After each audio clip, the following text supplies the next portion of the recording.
انسان کی اخلاقی زندگی کا مطلب یہ ہوتا ہے کہ اس کا رویہ کیسا ہے، طرز زندگی کس طرح کا ہے، دوسروں کے ساتھ اس کے معاملات کتنے صاف ہیں، اپنے دل میں دوسروں کا احساس کتنا رکھتا ہے، اور روزمرہ کے معاملات کے اندر وہ کشادہ روح کتنا ہے، اور خندہ پیشانی اللہ نے اسے کتنی عطا فرمائی۔ ہم نبی اکرم نور مجسم شفیع معظم آقا دو عالم رحمت عالم صلی اللہ تعالی علیہ وسلم کے ماننے والے ہیں۔ ہم کریم محبوب علیہ السلام کے دروازے کے گدا اور غلام ہیں۔ اللہ تعالیٰ نے ہمارے نبی کریم صلی اللہ تعالی علیہ وسلم کی شان و عظمت کو بیان کیا اور فرمایا وَإِنَّكَ لَعَلَىٰ خُلُقٍ عَظِيمٍ، بے شک آپ عظیم الشان خلق پر فائز ہیں، آپ عظیم اخلاق پر ہیں۔ نبی کریم صلی اللہ تعالی علیہ وسلم کے اخلاق حسنہ نے، کردار و عمل نے دنیا کو دین کی طرف مائل کر لیا۔ شروع میں بڑی سخت مخالفت کرنے والے، پتھر کی طرح مزاج رکھنے والے، اور اپنے لفظوں کو بڑا تلخ اور ترش کر کے پیش کرنے والے رسول پاک کے اخلاق کے سامنے بڑی جلدی ہتھیار ڈالتے ہوئے دکھائی دے۔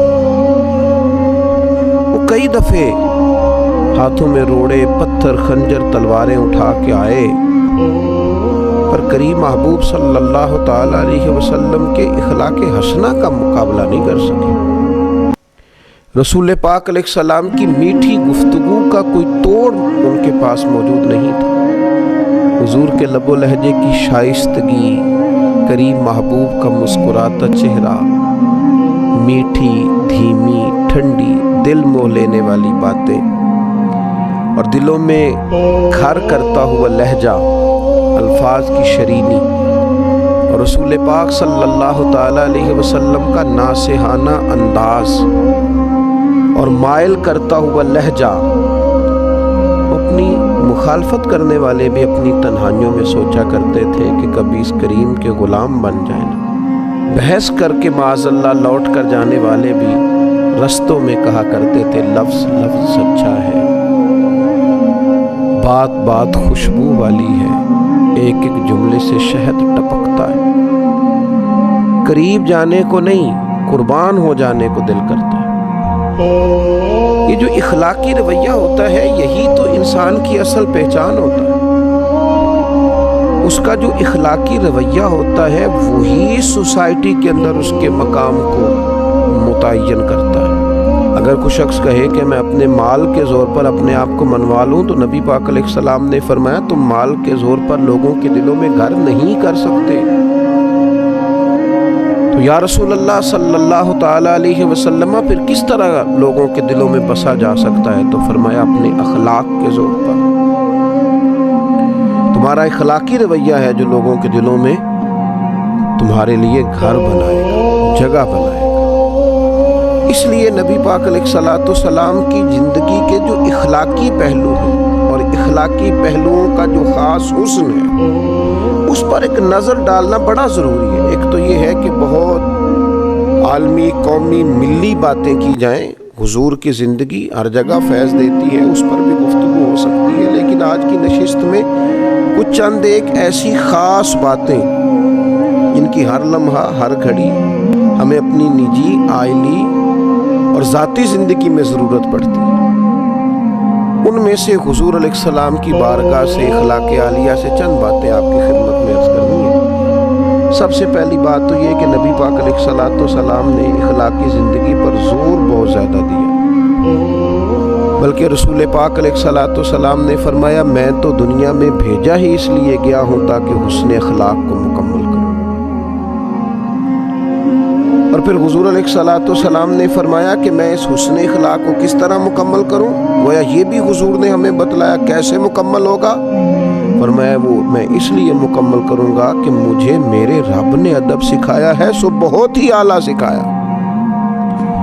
اب وہ آداب جو میں نے اپنے مالک کریم سے سیکھے ہیں، گویا وہ تمہیں سکھائے جائیں گے، اور وہ خوب آداب ہیں، ان آداب کو سیکھنا ہے اور اپنی زندگی میں ان کو لازمی طور پر شامل کرنا ہے تاکہ زندگی خوشبو والی بھی ہو، زندگی با مقصد بھی ہو، زندگی با معنی بھی ہو، زندگی سے تکلفات نکلے۔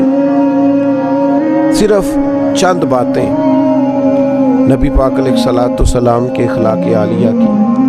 سب سے پہلے تو حضرت ابو ہریرہ رضی اللہ تعالیٰ عنہ روایت کرتے ہیں، ادھر انداز دیکھیے، آپ کا جو مخالف ہوتا ہے اس کے لیے کئی دفعہ انسان کی زبان سے بددعائیں نکل جاتی ہیں، اس کے بارے میں سخت جملے نکل جاتے ہیں۔ لوگ جب تکلیف دیتے ہیں، ستاتے ہیں، تو رد عمل کے طور پر بہت ساری گفتگو انسان سے سرزد ہوتی ہے۔ اور یہ کوئی ایسی بات نہیں ہے، یہ طبی تقاضا ہوتا ہے، بے ساختہ بھی بعض اوقات کچھ گفتگو نکل جاتی ہے۔ تو حضرت ابو ہریرہ رضی اللہ تعالیٰ عنہ روایت کرتے ہیں کہ رسول اللہ صلی اللہ علیہ وسلم سے عرض کیا گیا، مشرکین کے خلاف دعا مانگیں؟ کیا مختصر سا جواب حضور نے ارشاد فرمایا۔ نبی رحمت علیہ السلام فرمانے لگے، مجھے لعنت کرنے والا نہیں بنا کے بھیجا گیا، مجھے تو رحمت بنا کے بھیجا گیا۔ تو جو کام ہم کرنے آئے ہیں وہی کریں گے، گویا رحمت بنا کے بھیجا گیا ہے تو گفتگو بھی رحمت کی ہوگی، فضل و احسان کی ہوگی، کرم کی ہوگی۔ یہ مسلم میں موجود ہے۔ پھر انسانی زندگی کا ایک پہلو تو یہ ہوا کہ انسان اپنے مخالفین کے بارے میں بھی لعنت ملامت کا رویہ اختیار نہ کرے، اور ایک دوسرا پہلو ہوتا ہے انسانی زندگی میں کہ انسان جلد باز ہوتا ہے، تنگ پڑتا ہے بعض اوقات بڑی جلدی۔ اس کے لیے ہمارے ہاں پنجابی میں ایک لفظ بولا جاتا ہے، شاید وہ اس مفہوم کو زیادہ واضح کرے کہ جناب سوڑے پہ ہوئے تجھے، بڑی جلدی آپ کسی چیز سے تنگ آ گئے، اکتاہٹ بڑی جلدی فیل کرنے لگے، چڑچڑاپن آ گیا، چھوٹی چھوٹی باتوں سے ناراض ہونے لگے۔ یہ چیز انسانی رویے کو بڑا گھٹن والا سا کر دیتی ہے، اور اگر پورے گھر کے اندر ایک شخص بھی ایسا ہو نا جس کی طبیعت اس طرح کی ہو کہ وہ سوڑا بڑی جلدی ہو جاتا ہے اور تنگ بڑی جلدی ہوتا ہے اور اس کی طبیعت کے اندر گھٹن بڑی جلدی پیدا ہوتی ہے، تو وہ سارے ماحول کو متاثر کرتا ہے۔ اب دیکھیے نبی پاک علیہ السلام کی زندگی سے ہمیں کس طرح فیض لینا ہے۔ حضرت انس بن مالک رضی اللہ تعالیٰ عنہ ارشاد فرماتے ہیں، میں نے 10 سال رسول پاک کی خدمت کی ہے، ترمذی میں موجود ہے۔ 1 2 3 4 دن نہیں، 10 سال مسلسل میں حضور کی خدمت میں رہا ہوں، نبی کریم نے کبھی مجھے اف تک نہیں کہا۔ فرماتے ہیں کبھی نہیں کہا یہ کیوں ہوا، یہ کیوں ہوا۔ ظاہر ہے انسان ہے، طبی تقاضے ساتھ ہیں، بعض اوقات کام میں اوپر نیچے بھی ہو جاتا ہے۔ حضرت انس خود اپنے ایسے واقعات بھی بتاتے ہیں کہ محبوب نے کہیں کام کو بھیجا لیکن میں بچوں کے ساتھ کھیلنے لگا۔ ایسے مواقع پر بھی کبھی حضور کی طبیعت کے اندر معاذ اللہ کو تنگی نہیں دیکھی۔ اس اخلاقی پہلو کو اپنانے کی بڑی اشد ضرورت ہے کہ مزاج میں تنگی نہ ہو، گھٹن نہ ہو، ذرا ذرا سی بات سے تلخ ہو جانا، ذرا ذرا سی بات سے ناراض ہو جانا۔ اور اس طرح کے لوگ خود بڑی تکلیف میں آتے ہیں، اپنے آپ کو اذیت دیتے ہیں، اپنے دل میں پریشانی محسوس کرتے ہیں، بے چین بے قرار اور پراگندہ کیفیات اور حالات کا شکار ہوتے ہیں۔ تو حضور کے اخلاق سے فیض لیا جائے۔ حضرت انس بن مالک کہتے ہیں کبھی اف نہیں کہا، گویا سایہ ہی ملا، کرم ہی ملا، عطا ہی ہوئی۔ تیسری بات نبی پاک علیہ الصلوۃ والسلام کے اخلاق میں ہمیں ملتی ہے، یہ بخاری شریف میں حضرت ابو ہریرہ رضی اللہ تعالیٰ عنہ سے حدیث مروی ہے۔ حضرت ابو ہریرہ رضی اللہ تعالیٰ عنہ روایت فرماتے ہیں کہ رسول اللہ صلی اللہ تعالیٰ علیہ وسلم نے کبھی کسی کھانے کی مذمت نہیں کی، کبھی کسی کھانے کی برائی نہیں کی۔ اگر آپ صلی اللہ تعالیٰ علیہ وسلم کو کوئی کھانا، کوئی چیز پسند ہوتی تو کھا لیتے، ورنہ چھوڑ دیتے، لیکن یہ میری من پسند چیز نہیں آئی، یہ نہیں بنایا گیا، یہ نہیں کیا گیا۔ یہ عائلی زندگی کو، نجی زندگی کو بڑا متاثر کرتا ہے، دوستوں کی محافل کو بڑا بھائی میں یہ نہیں کھاتا، یہ آپ کیا لے آئے، یہ انسان کی زندگی کو ایک متاثر کر دے۔ اگرچہ یہ چیز معمولی ہے دیکھنے میں کہ کسی شخص نے کسی چیز کو کہہ دیا مجھے ناپسند ہے، لیکن نجی زندگی کو بہت متاثر کرتی ہے۔ اگر آپ کو کوئی چیز پسند نہیں ہے تو بھائی باقیوں کو تو پسند ہے نا، آپ کو کوئی سبزی پسند نہیں ہے تو باقیوں کو تو پسند ہے، لیکن آپ کے رویے کا انداز انداز اتنا عجیب ہے کہ آپ گویا باقیوں کو بھی جبراً اس سے روکنا چاہ رہے ہیں، آپ کو پسند نہیں، آپ چھوڑ دیجیے۔ یہ رسول پاک صلی اللہ تعالیٰ علیہ وسلم سے سیکھنے والی ایک اہم بات۔ پھر چوتھی بات، حضرت جابر رضی اللہ تعالیٰ عنہ بیان کرتے ہیں، یہ بھی بخاری میں موجود ہے، فرماتے ہیں نبی پاک صلی اللہ تعالیٰ علیہ وسلم سے جب بھی کسی چیز کا سوال کیا جاتا حضور کبھی نہ فرماتے۔ رویے کی سخاوت، کرم کی برکھا دینے کا انداز، ایسا کوئی محبوب کہیں ہوگا نہ کہیں ہے۔ بیٹھا ہے چٹائی پہ مگر عرش نشیں ہے، اور ملتا نہیں کونین کو کیا کیا تیرے در سے، ایک لفظ نہیں ہے جو تیرے لب پہ نہیں ہے۔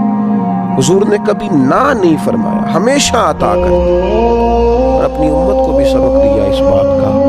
حضور فرماتے ہیں بندہ دل کا غنی ہوتا ہے، اس کے مزاج میں وسعت ہونی چاہیے، تب اسے سخاوت کرنی چاہیے۔ بڑی جلدی بڑی چیزوں کے بارے میں انکار کر دینا اور کسی بخیلی کا شکار ہونا یہ مومن کی شان نہیں ہے۔ پانچویں بات، بڑی اہم، بڑی بنیادی، بڑی ضروری بات، جو لوگ کہتے ہیں جی میں تو اپنے اوپر کنٹرول ہی نہیں کر پاتا، میں بڑا سخت ہوں، بعض لوگوں کے بارے میں پھر میں نے کوشش کی لیکن میں کر نہیں پایا، وہ ذرا غور کریں۔ یہ بھی مسلم شریف میں سیدہ طیبہ طاہرہ حضرت عائشہ صدیقہ رضی اللہ تعالیٰ عنہ کی روایت موجود ہے۔ ارشاد فرماتی ہیں نبی پاک علیہ الصلوۃ والسلام نے اللہ تعالیٰ کی راہ میں جہاد کے سوا کبھی کسی کو اپنے ہاتھ سے نہیں مارا، یہاں تک کہ ارشاد فرماتی ہے نہ کبھی کسی عورت پر ہاتھ اٹھایا، نہ کبھی کسی خادم کو مارا، کبھی نہیں مارا نبی پاک نے جہاد کے علاوہ کسی کو۔ میں عرض کروں گا وہ لوگ جو سمجھتے ہیں کہ ہر چیز کا انداز ڈنڈا ہے اور ہر جگہ ہمیں سختی ہی کرنی ہے، کبھی طلباء پر، کبھی خدام پر، کبھی غرباء پر، کبھی کسی پر، کبھی کسی محتاج پر، وہ غور کریں۔ یہ روایت جو مسلم شریف میں موجود ہے سیدہ عائشہ صدیقہ رضی اللہ تعالیٰ عنہ کی، یہ ایک بہت بڑا ہمارے سامنے اخلاقی رویہ حضور علیہ السلام کی بارگاہ سے خیرات لے کر رکھتی ہے کہ ہمیں غور کرنا چاہیے اپنے رویے پر۔ کبھی کسی کو نہیں مارا نبی پاک علیہ السلام، کبھی کسی عورت پر ہاتھ نہیں اٹھایا۔ لہذا ایسے لوگ جو خواتین پر ہاتھ اٹھاتے ہیں اور پھر اپنے آپ کو بڑی اپنے تئیں مردان کی ظاہر کرتے ہیں، وہ خیال کریں کہ یہ ہمیں حضور علیہ الصلوۃ والسلام نے رویہ سکھایا۔ پھر چھٹی بات، حضرت عائشہ صدیقہ رضی اللہ تعالیٰ عنہ ارشاد فرماتی ہیں کہ نبی پاک صلی اللہ تعالیٰ علیہ وآلہ وسلم کو اگر دو باتوں میں اختیار دیا جاتا تھا تو حضور آسان بات کو اختیار فرماتے تھے، مشکلات نہیں پیدا کرنی، لوگوں کو اذیت نہیں دینا، کوشش کرنی ہے اگر کسی کے لیے آسانی کی جا سکتی ہے، سہولت دی جا سکتی ہے، ایک ہی دفعہ کسی کا کام کر دیا جائے۔ اگر آپ کے اختیار میں ہے تو کسی کی مشکل میں جلد اس کے لیے گنجائش پیدا کی جائے، بلا وجہ لوگوں کو تکلیف میں نہ ڈالا جائے۔ اور پھر ساتویں بات، اسی حدیث کا اگلا حصہ، حضرت عائشہ صدیقہ رضی اللہ تعالیٰ عنہ فرماتی ہیں نبی پاک علیہ السلام نے اپنی ذات کے لیے کبھی کسی سے انتقام نہیں لیا۔ ہاں اگر کوئی اللہ کی حدود کی خلاف ورزی کرتا تھا تو آپ اللہ تعالیٰ کی رضا کے لیے اسے سزا دیتے، ذات کے لیے، ذات کے لیے۔ کتنے جھگڑے ہمارے جو صرف ذاتی ہیں، اور کتنی دور تک چلے گئے اور کتنی حدوں کو ہم نے کراس کر لیا۔ تو اپنی ذات کا بت نہ بنائے معاذ اللہ، اپنی ذات کے لیے حضور علیہ السلام نے کبھی کسی سے انتقام نہیں لیا۔ پھر آٹھویں بات، درگزر کرنے کا بڑا اہم پہلو تھا حضور کی مقدس زندگی۔ کفار مکہ نے کیا کچھ نہیں کیا، کس کس رنگ میں انہوں نے تکلیف نہیں دی، لیکن فتح مکہ کے موقع پر حضور نے فرمایا بتاؤ تمہارے ساتھ کیا سلوک۔ انہوں نے کہا آپ بھی کریم ہیں، آپ کے والد بھی کریم ہیں، خاندان ہی کریموں کا ہے، تو میں وہی سلوک کروں گا جو جناب یوسف نے اپنے بھائیوں کے ساتھ کیا۔ جاؤ تم پر کوئی مطالبہ نہیں، تمہیں معاف کیا۔ تو درگزر کا پہلو، گنجائش کا پہلو زندگی میں ضرور رکھیں، بڑی جلدی سارے دروازے بند نہ کر دیے جائیں، کچھ تھوڑا سا مزاج کے اندر برتری کو بھی رکھا جائے۔ اور نامی بات، حضرت عائشہ صدیقہ رضی اللہ تعالیٰ عنہ ارشاد فرماتی ہیں نبی پاک علیہ السلام کبھی وہ بات نہیں کرتے تھے جو حیا کے خلاف ہو، نہ تبن نہ تکلفن، کبھی کوئی ایسی بات حضور علیہ السلام نہ فرماتے، اور فرماتی ہیں حضور بازاروں میں شور نہیں کرتے تھے۔ نبی پاک برائی کا بدلہ کبھی برائی سے نہیں دیتے تھے بلکہ معاف کر دیتے، درگزر کرتے۔ لب و لہجے سے جب بھی کوئی بات نکلے وہ حیا والی ہو، وزادار ہو۔ بعض لوگ بات کرتے ہیں تو محسوس ہوتا ہے کہ یار یہ جو آپ نے گفتگو کی ہے یہ آپ کی شخصیت سے میچ نہیں کی، آپ بہت بڑے آدمی تھے، آپ کو اتنی چھوٹی بات نہ کرنا چاہیے۔ تو نبی پاک علیہ السلام کبھی کوئی ایسی بات نہ فرماتے جو حیا کے خلاف۔ اور 10ویں اور آخری بات عرض کرتا ہوں، یہ روایت بھی مجمع الزوائد میں موجود ہے، اور حضرت ابو ہریرہ رضی اللہ تعالیٰ عنہ ارشاد فرماتے ہیں کہ نبی پاک علیہ السلام نے ایک دفعہ صحابہ کرام سے فرمایا میں مزاح میں ہوں، تم سے دل لگی کر رہا ہوں، اس حالت میں بھی میں سوائے حق کے کوئی بات زبان سے ادا نہیں کرتا۔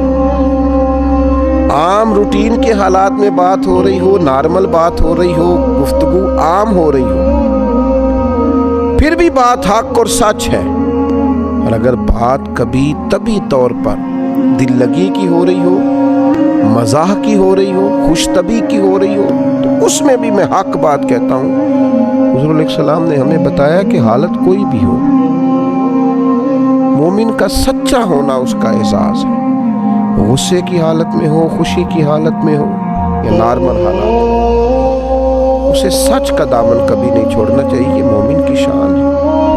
میں نے دیکھا ہے بہت سارے لوگ بیچارے صرف لوگوں کو خوش کرنے کے لیے جھوٹے لطیفے سناتے ہیں، اس قدر زیادہ اپنی جان پر ظلم ہے کہ کچھ دیر لوگوں کے سامنے اپنی پذیرائی کے لیے جھوٹ بولا جائے، نہ بڑا جرم کیا جائے۔ اللہ تعالیٰ نبی پاک علیہ الصلوۃ والسلام کے اخلاق عالیہ کی ان 10 باتوں سے ہمیں فیض یاب ہونے کی توفیق عطا فرمائے۔ اما علینا الا البلاغ۔